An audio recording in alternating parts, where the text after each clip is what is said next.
royal correspondent. Afternoon to you, Rupert. Afternoon, Julia. Thank you so much for joining. Sorry, it's going to be short and sweet, but as always, Prince Harry back in the news. He wants the King to open the next Invictus Games, and his wife Meghan apparently is talking about coming back this summer. I hope not for good.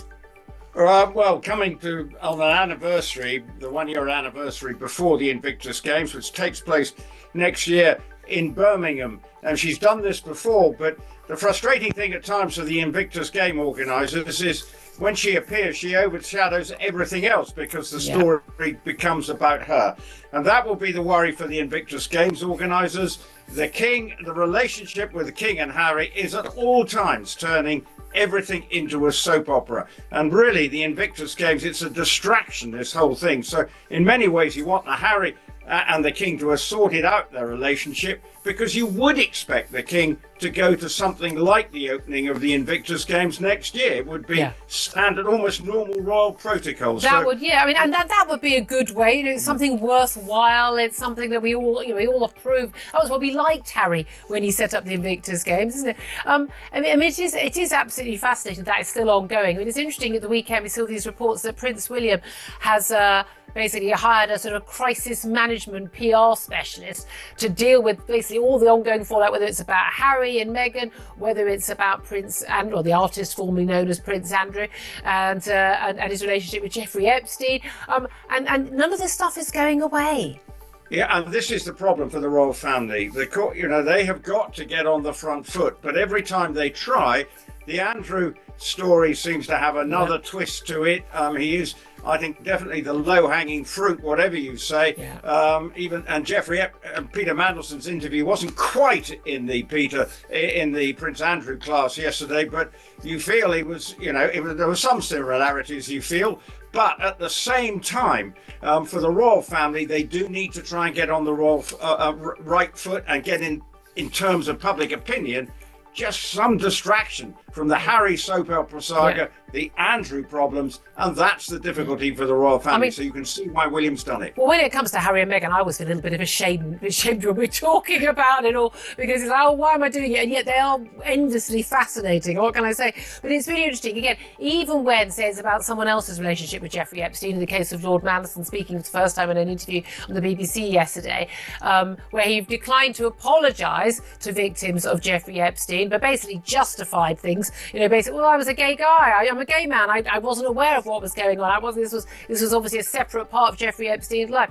But it's interesting. It always still gets linked back to Prince Andrew, because we all remember that Newsnight interview, and we know this is a man who's, he's basically, lost his title and his home and his all his, royal trappings because of that relationship and his lies about it.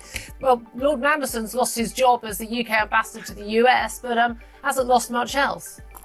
Yeah, I know, and he described Epstein as his best pal. Yesterday apparently he was just on the periphery. He was best pal in a letter he wrote to him, but he's in an email, but he's just a periphery figure now. Well, and this is where all the grey areas, and sometimes Andrew just seems to be the easy one to beat endlessly with the problems, because all in America it seems to be covering up, will these letters, what will they reveal? And Andrew just does seem to be the easy victim here. I'm not agreeing with any of his actions. But in terms of probably a wrong choice. He's up to his eyeball. Yeah, I know. He's up to the eyeball. Where I'm coming from. He's the focal point, because we've all heard of him, and also because it's very he paid 10 million quid to a woman he'd never met. Over allegations she made against him. What do you make of that defence, though? I'm a gay man, so I wasn't aware. I just didn't see anything. If I'd known that these young women were being treated this way, I would have done something, but I didn't know. Do you believe that? He thinks he does protest too much. Rupert Bell, talk to our correspondent. Thank you very much indeed. Maybe bring Benedict Spencer on this. It's just not even remotely believable that Peter Mandelson had no idea that his best pal, his words, not ours, Jeffrey Epstein, had a proclivities for underage girls. And there were underage girls hanging around all of his homes at all times. I think Peter Mandelson once had a brilliant mind, and it's starting to run out of steam if this is the calibre of excuse that he's coming up with. Once upon a time, you would have relied on him to come up with something a little bit more creative, maybe have had a little bit more. But if it was good excuses, he wouldn't have lost 3 jobs. or his own personal lost the 3 mistakes. jobs, but he got them in the first place, and he kept on getting them despite everything that went before. I'm telling you, very smooth operator. He'll be given another top job at some point. Almost certainly. It comes around like death and taxes and Peter Mandelson being back in government. I think he is genuinely very, very brilliant. But I also think, as I say, he's never met a dodgy billionaire he didn't like, same as Andrew. But I mean, do you think that he just must know where some bodies are buried? Possibly, but I've not met any dodgy billionaires. Maybe when I meet them, I'll like them as well. Who knows? He hates me, Peter Mandelson. He hates me. That's because you're not a billionaire. Yeah, I know. If only I was a dodgy billionaire, he'd love me. That sounds like a you problem.